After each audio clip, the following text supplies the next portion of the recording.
This is the Celiac Project, two guys talking gluten-free. Just wanted to give a little disclaimer. We are not medical experts, doctors, dietitians, Nurses. bone experts, surgeons. We're only experts at being celiac patients. So enjoy the show. And if you're going to do any changes to your diet or need real medical advice, please go to the medical professionals. That's what they're there for. We have an amazing treat for you. If you want to listen and watch this week's episode, you can go to youtube.com/@celiacproject and watch it there. If you prefer, you can listen as you usually do. We hope to have some of our future shows on video as they are available, so look for that as well. Now let's get to the show.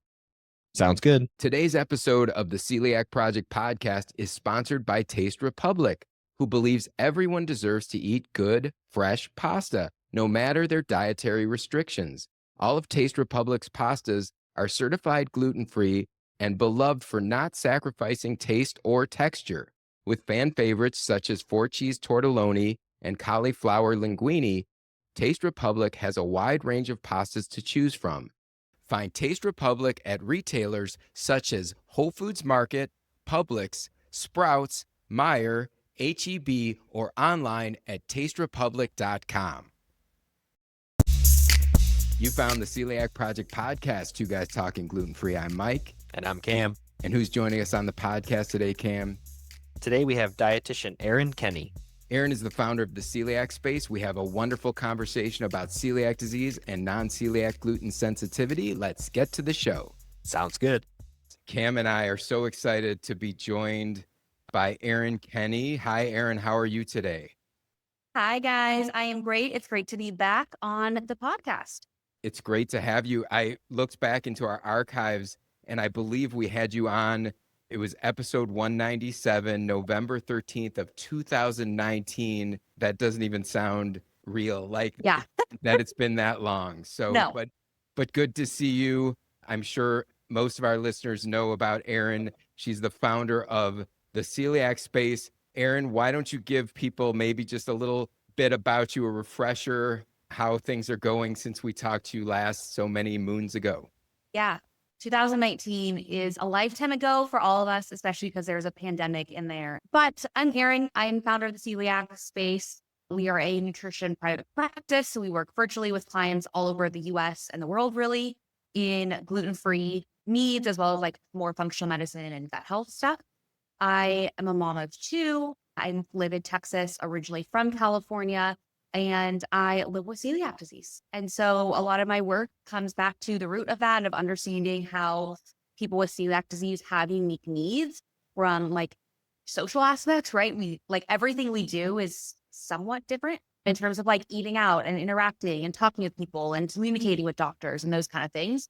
And so really my role is to educate people and then really support them on the medical side of things. So through our private practice, we're able to work with people that have a slew of different health disorders, a lot of GI stuff from IBS, IBD, Crohn's, colitis. I could list them all, but then also thyroid and hormone needs. And so having understand celiac, we can really care and manage their health through a gluten-free celiac lens, which is really where we're able to work our magic, different than maybe some other providers. Yeah, and I think it's great. You also have celiac disease yourself. So having that added, personal nature to it and understanding what it's like to live with celiac, I know has helped you relate to the people you work with. I know some of our listeners have worked with you and have said really wonderful things. So really happy to have you out there to support our community. Wanted to just jump right in and get to some questions today. As you know firsthand from living with celiac, and as we all know, so many of us have problems that start before we're diagnosed and continue after that. And we can all be living on a really good, strictly gluten-free diet, even get good lab results after being on the gluten-free diet. So I'm sure you have people come to you and have issues and still feel bad after going on a really strict gluten-free diet. What are some of the most common things that people might miss that keep them symptomatic despite having clean blood work and knowing that they're on a really good gluten-free diet? Yeah, great. I think, and that is really the type of person that we work with. And like the hill I will die on and the message I want to scream from the rooftops is if you are following a gluten-free diet, your labs look good, you've been gluten-free for a while, you're like, I'm doing all the right things and I still don't feel well, right? That could be a handful of symptoms. We need to look at something else because too many people just assume because I have celiac disease, I should still be sick, right? And we know that just isn't the case. If you're following a gluten-free diet, the celiac aspect kind of manages itself. And so just like everybody else, you can get a handful of other things, right? In people with celiac and in our practice, typically what we're seeing is a lot of gut health issues. Celiac and predisposed does increase the risk of GI issues. And so we're seeing a lot of like infections, overall inflammation, which can be GI related or systemic through IBS or IBD. And then what I'm seeing, and I say this because we work with celiac people, but this is the case for everybody. A lot of hormone issues, a lot of thyroid, a lot of inflammatory concerns. And that can look like a lot of different things, right? That can look like food sensitivities. It can look like skin issues. It can present itself as bloating, constipation, gas, things that you might assume is gluten-free. But there's a handful of different things that we see. I always tell people, if you've gone gluten-free and you're still having symptoms, like look somewhere else, like, come to a provider that understands and is willing. Because I don't know if you guys have experienced this, but a lot of times you tell your doctor, I have celiac disease. Then you also say, and I have blank, insert symptom of constipation. They're like, well, you just must be eating gluten. And if your lab work says otherwise, no, that's not the case. So you're kind of getting dismissed and gaslit, which is really frustrating. Yeah, definitely. And also too, you're mentioning some of the symptoms like kind of match over, or if you're continuing problems, are those separate, or do you think those are kind of all fall into the same category? And what I mean is like other conditions that are kind of mimicking the symptoms of celiac, is that different than someone who has celiac and has gone gluten-free and is continuing to have some type of symptom? And obviously because celiac can have so many different symptoms aside from the traditional GI. So that's why I was asking this question. Yeah. Yeah. I love that. It's tricky, to be honest. Like, is it black and white? Because so many things overlap. I mean, constipation could mean 15 different things, right? Vomiting could mean 15 different things. So it's twofold. One is the better somebody understands their celiac symptoms, the better, right? And so when somebody gets gluten, I'm like, great, this is good data for us. We actually really need this data to understand when you know that you're gluten, you know that there's exposure, what symptoms do you have? Now we have an A and B equation, right? And so then we have a good picture of when those symptoms happen, we can say, hey, let's backtrack and let's see if there was glutening. So that's one piece, is like really understanding the cause and effect of when we know there's specific gluten. When maybe we're not sure, or we're like, I don't really know what's causing these things, I think it's gluten, then we do our due diligence and look through your diet, right? Look at your labs. Are your labs improving? Are your labs within range? Is there areas cross contact or things that you're eating that could be causing gluten? If all those answers are no, then that's supposed to mean we have to look somewhere else. So it isn't just like we want to look at the symptoms, because the symptoms don't paint the whole picture, right? Like for gluten, we kind of have to like gluten detective it and rule in gluten or rule out gluten. And then we kind of dictate care from that. So like with our clients, I'm like, it's always twofold. It's let's dot our I's, let's cross our T's, let's make sure we're managing the gluten-free side of things. But once that's under control, and if you're still having issues, like we're turning our head from and we're looking elsewhere, or else we're like wasting our time and energy going down this like gluten-free rabbit hole. And you were mentioning some of the things that it could be. Has there been anything in your current experience that has been like the most common secondary thing to celiac that people are dealing with, or, the top 3 of those things? Yeah. Okay. I'm going to say yes, but I'm going to say yes. With a caveat, for sure. With the caveat, my asterisk is this is also the case for people without celiac. So I don't want to say, I want to make sure it's clear. No one thinks that celiac causes these things. This is common in celiacs and not celiacs, right?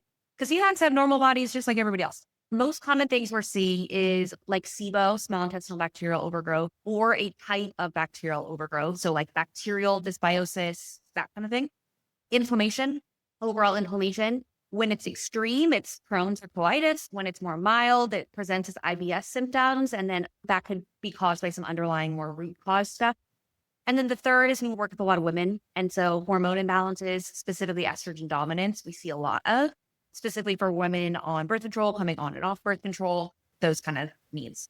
And what would be the fix for those? Like just the kind of like, what would someone start their path on to try to solve these secondary issues? Yep.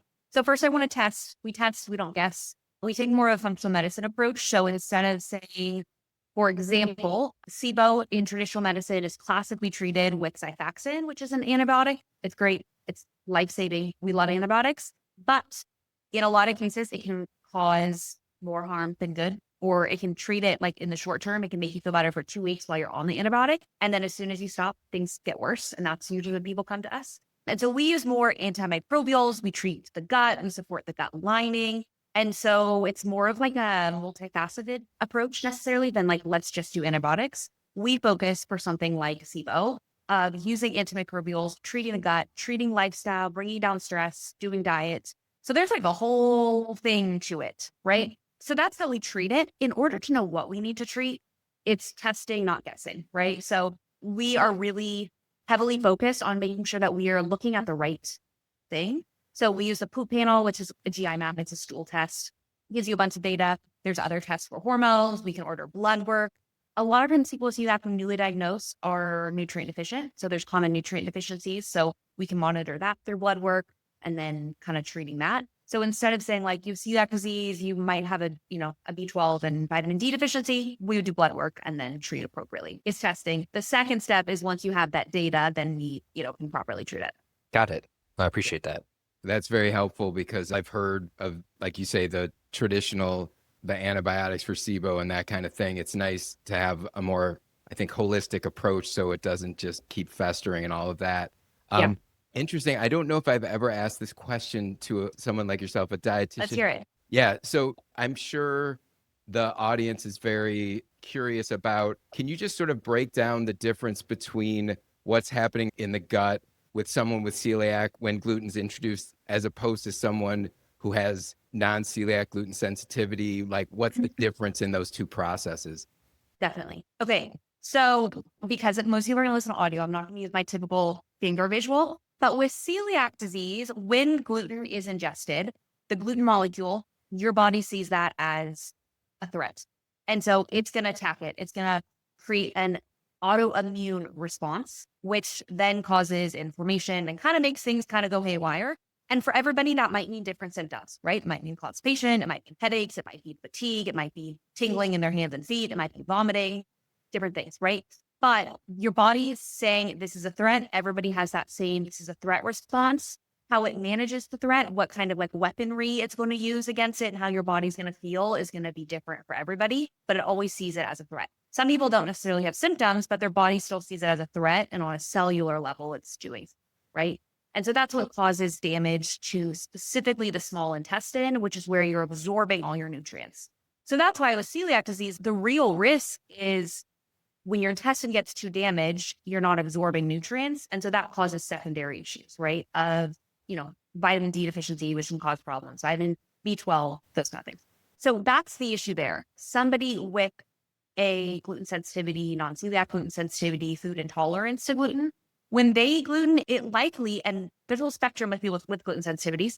Same with celiac disease, the response might be different, but it's different than an autoimmune response. It's more of an inflammatory response. It's typically more short-lived. The body can repair itself better. The body isn't actively fighting itself. So it's more of like an inflammatory response. Typically, somebody with a gluten intolerance is going to have like an upset GI versus celiac is more full body, at least on a cellular level.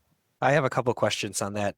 I understand what you're saying, that non-celiac gluten sensitivity, there is no immune response. And when you're talking about damage, though, do the villi still get damaged for non-celiac gluten sensitivity, or is that a uniquely celiac aspect? Yes, good question. That is uniquely celiac. So it's the autoimmune response that is attacking the villi. So there is no intestine damage for people without celiac disease. So then, therefore, I could conclude that the nutrients are still being absorbed in someone with non-celiac gluten sensitivity. Maybe that round of food didn't get digested so well, but like long term, they're not going to have issue of absorbing nutrients.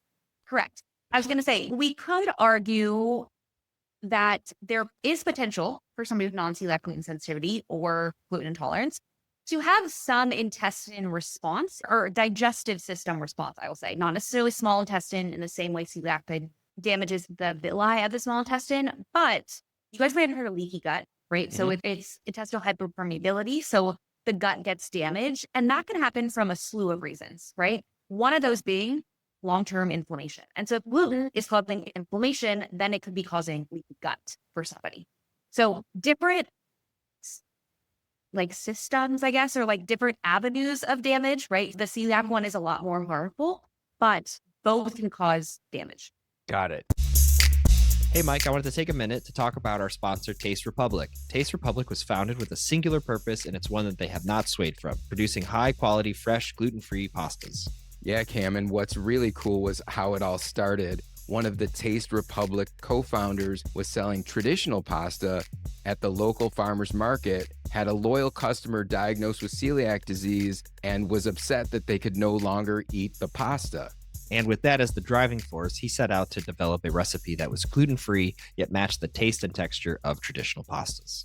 Yeah, and the wild part is that Taste Republic really pulled it off. They still operate under the idea that everyone deserves to eat good pasta no matter their dietary needs. They continue to develop some of the best gluten-free pastas available, like their famed 4-cheese tortelloni. The best part is you can find your favorite Taste Republic bag of 4-cheese tortelloni or spinach and cheese tortelloni at retailers such as Meijer, Publix, and Target. Check out all their delicious pastas at tasterepublic.com, where you can use their convenient store locator to find them locally or purchase online. Now let's get back to the show.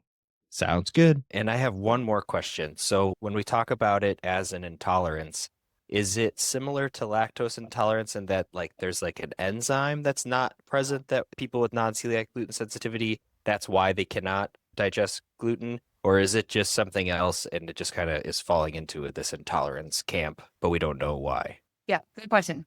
So in a food intolerance is, when we're thinking clinically, a symptom, right? It isn't like a condition. A lot of times people think of it as a condition. When I see someone with food intolerance, I'm like, that's the same thing as constipation and diarrhea. Like in my mind's eye, it's your body giving you a red flag of something's going on. So could it be that there's an enzyme lacking? Yes, right?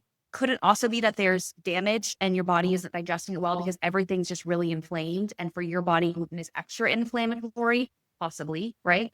Could it be that when you're eating gluten, you're in a higher stress state, or you're eating a different type, or like those kind of things? Also, probably, right? So there's a lot of different factors that could cause it. Yeah. Awesome. That's very helpful. I have one more question while we're on the intolerance side. Yes.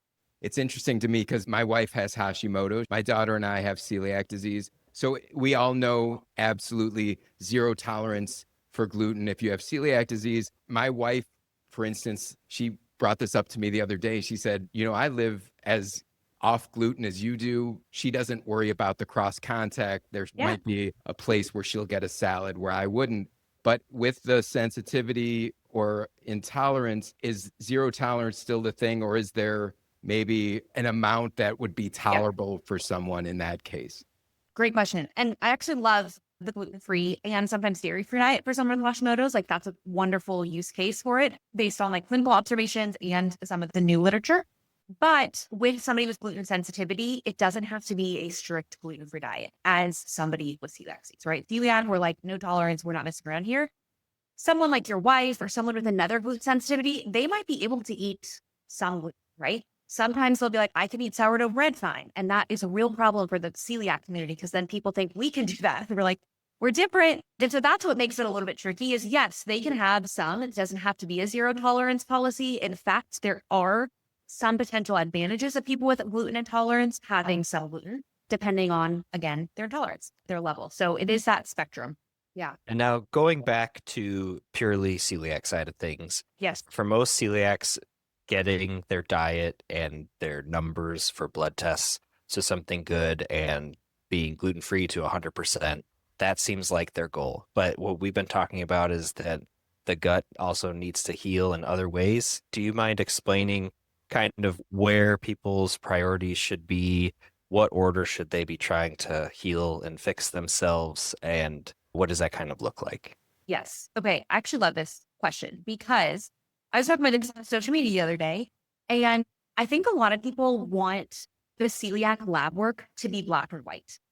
And I have looked at thousands of blood work of all different clients with celiac disease that I have also monitored really close of like, I can verify, right, with everything that I know that you are truly eating gluten-free, and I can see your lab work and I can see how things change, right? So I have a really good view of what that can look like. And it turns out it isn't black and white, right? Not just from my viewpoint, but also what we see the data, right? We know that TTG IgA, which is the marker we use for celiac disease, is the best marker that we have to monitor, but it isn't foolproof, right?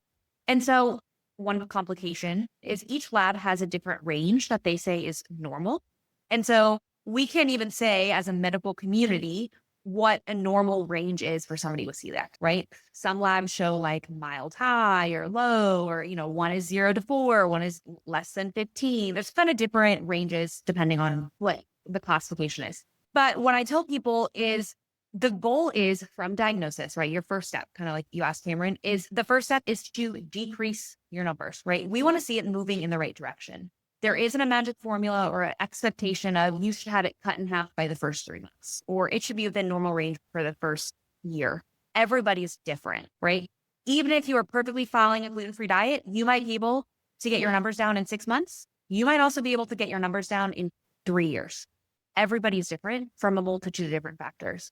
So I think when people put too much focus on the number of their TPG IgA, right? They're like, oh, it went up 5 points, right? Or, oh, it went down 30 points. I think that's somewhat doing a disservice, right? Because it isn't a perfect marker and we only have so much control. My question to my clients is, are you doing your best on a gluten-free diet, right? If you're under my care, we're dotting your I's, we're crossing your T's, we're making sure you're gluten-free.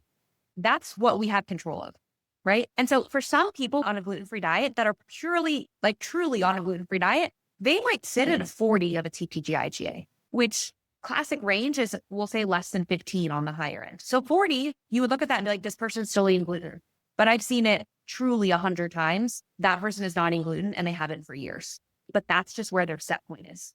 And so that isn't a failure. There's really nothing additional that we can do. We can support the gut, we can do gut healing. But if that person at a 40, they have no other deficiencies, no other health conditions, that's fine. That's their normal, right? On the flip side, some people get into the normal range. They'll get, I don't know, a 10, right? And they're like, woohoo, I'm great. And then the next lab, they get a 20, we'll say. Let me use smaller numbers. Maybe they get a 5, and then the next time they use a 10. And they think my celiac numbers doubled, right? And then they're going to panic. I've seen that too. If we're looking at the big scope of it, the range is from 0 to 500. So going from a 5 to a 10 up 5 points is nothing. Your body's going to fluctuate. And so when people panic that my numbers doubled, I must be doing everything wrong, you're still at a 10, right? So with the blood work, I always want people to know the goal is when you're newly diagnosed, get it to go down. Then we want it to stay within your range. And what your range is might look different for everybody. Most people, it's going to be the negative range. It might fluctuate up and down a little bit. I'm actually okay with a mild fluctuation within your individual range if you're living a life. I don't want you to live in a bubble. Some of the people that I see with celiac disease, and you guys might have talked to people on the show, I know I heard some episodes, the people that are the sickest with celiac disease are not sick physically, but they are just sick because they're so restricted. They're isolated. Like I've talked to celiacs that haven't eaten at a restaurant in 15 years, right? They miss birthday parties, they miss events, they don't want to travel, they don't want to eat at somebody else's house. They have so many bounds in order to get their celiac blood work perfect. I would rather you be able to eat at restaurants and enjoy all your life and not have perfect numbers. Again, all within reason, all that, but those are important considerations. There's my tangent on blood work. I definitely agree with that part too. You have to live your life because I think a lot of celiacs either, if they haven't already learned the lesson about why social experiences are important for your health, it definitely, in between our last episode and ours now, the pandemic definitely taught a lot of people that. So I definitely agree that that's a super, super big, important part. And I guess I just wanted to add one more thing, because that was exactly what I was asking about the numbers and the testing. And I even too also didn't understand all my numbers coming back. And like you said too, I think my response lasted a couple years where it was hard to get the numbers to go down, but then they did eventually, but it was maybe 4 or 5 years later. But what other things do people need to do to fix their gut after, being diagnosed with celiac disease outside of being gluten-free? Yeah, great. So I would say simplifying your diet and reducing inflammation all around, right? So a lot of times people go from their diet to a gluten-free diet and they go to a gluten-free junk food diet, right? Understandably, right? We gluten-free people deserve the same Oreos and all of those options that everybody else has. But I don't think that should be the crux of your diet, right? So we need to make sure that when you go gluten-free, you aren't just substituting it for gluten-free processed foods. The more whole foods that you can have, your fruits, your vegetables, your fiber, all of those things help your body heal, right? Food is medicine. We hear that all the time. Food is healing. So the better we can have a whole food diet to reduce inflammation is absolutely going to support your gut and your healing, right? So that is helpful. I would say that's the number one thing. Other thing that we need to make sure we're doing is addressing nutrient deficiencies. So celiac disease, like I said, damages your small intestine. That's where you absorb your nutrients. So I would want to make sure that if there is nutrient deficiencies, most common iron, vitamin D, B12, that you're supplementing with those and getting good food sources of that. That can also help. I wouldn't say that heals your gut, but that also, if we're talking about like optimizing health overall, that's going to be important. If you're iron deficient, things aren't, running smoothly. Same thing with vitamin D deficiency. So addressing those, I would say, are the first two things. Full food diet and addressing any nutrient deficiencies are also important on top of just being gluten-free. I think what you're saying too, I'm sort of stuck on your point that people shouldn't get too caught up in their numbers. I know when we get these numbers back, we sort of read them as the gospels, and it's like Yes, having this proper balance in life. And so I'm sure you see people you see people who are newly diagnosed and are overwhelmed with this sort of change in lifestyle. And you see people who come to you because they're sort of at their wits' end, because they feel like they're following the diet and that they are just throwing their hands up because they're not maybe feeling as good as they think they should be feeling. Yeah. And so how do we balance the need for active healing without becoming fearful or restrictive about our food? Because like you said, we all want to experience going out to eat. And you made really good points about a lot of people just go to the gluten-free processed foods and think that they'll be feeling good. And it seems like we should all be allowed to have a cookie once in a while, but you have to realize that if cookies are 50% of your diet, you're not going to feel great anyway. So yeah, how do we balance all of that out? Yeah. I think too, like too many people think of their celiac blood work as like a report card, right? Like that's the report card telling them how good they were on a gluten-free diet. It's not a perfect marker. It's the best that we have, right? But it isn't perfect. And so putting too much like onus on it or too much of like people's worth, like truly as a celiac, they're like, that is my worth of my TTG IgA number. Not recommended. Don't do that. To your next question, Michael, like how do we get into the world? How do we like really balance the being safe and like the social piece? I think the biggest one, and this is what I fight so hard for, is teaching people what is a risk and what isn't. I think there's too much information out there that everything's a risk, right? And so when we live in the world of like, I can't have this, right? Like all of these things are gluten containing. I can't do this. I can't do that. It becomes really restricted. When the reality is that we don't live in a gluten-free bubble. There is going to be gluten. We need to learn how to mitigate risks and navigate risks appropriately and assess what is the risk versus the reward, right? And so I work with a lot of parents of pediatrics. And so one example that I use for that is if your kid goes to a birthday party and they're handing out lollipops, you could easily say, "No, Johnny, you have celiac disease, can't have that lollipop. I can't read a label," right? That's like kind of hard for a kid, right? I know my daughter, she would definitely want a lollipop at a party if all the other kids are having lollipops. We need to assess what is the actual risk of the lollipop having gluten, right? We're not talking about a candy bar. Like a lollipop, I've never seen a lollipop that does contain gluten, right? You have to have that kind of awareness and understanding. But, with practice, we can say, I might not have the exact food label, but it's one lollipop, one time. It's a small lollipop, and it helps my kid feel included. So the risk of the lollipop containing gluten, pretty small. The benefit of my child being included and having a normal social interaction when normally they can't because everything is donuts and all that other things, that outweighs it. And so that's a small example, but we need to be able to do that in a multitude of situations, right? When we're going to a restaurant saying, well, I'm not going to go to this restaurant because they have no options, or saying, I'm going to go and I'm going to figure out how to navigate a salad and a glass of wine instead. And so I'm like compromising here and mitigating the risks. Like I can still go to this restaurant, I can breathe the air. There's misinformation out there. You can't go in restaurants because of the air, right? So understanding the risks, understanding how to mitigate the risk is really important. And I wish there was like a rule book or like a black and white. If there was able to do that, I would write it. But there just isn't. There's so much nuance to it. And a lot of that just takes getting out there and living and like practicing. Yeah. Very well said. And I'll add on to that, as a parent of someone with celiac from the time she was 3 years old. Sometimes you also have to be extra aware of situations. Like we found out later that once a month for birthdays, there were like cupcakes Yeah. in the library with the principal, and to always have something ready. But also, as the parent, you are probably going to have to get a little more involved. It's sometimes hard because sometimes schools and at parties, like we're always the ones, having to suss out what's going on. But to have a couple cupcakes for your kid ready in the freezer for when those things pop up, and finding ways to communicate to the school, because often they do drop the ball. So, but it is like getting more involved. And I see our time together is almost up, Erin. Is there anything that we haven't hit on today that you would like to share with our audience? And of course, share how they can find you as well. But anything we haven't hit on that you think would be helpful for this discussion? Yeah, I think we could talk all day about celiac, about pediatrics, the unique things of a 504 plan at schools and all of that. So yeah, again, this conversation going all day. Thank you guys for having me. If anyone's looking for gluten-free education or celiac resources, I take more of the medical approach, obviously, as a dietitian. You could find me on Instagram and TikTok now at the Celiac Space.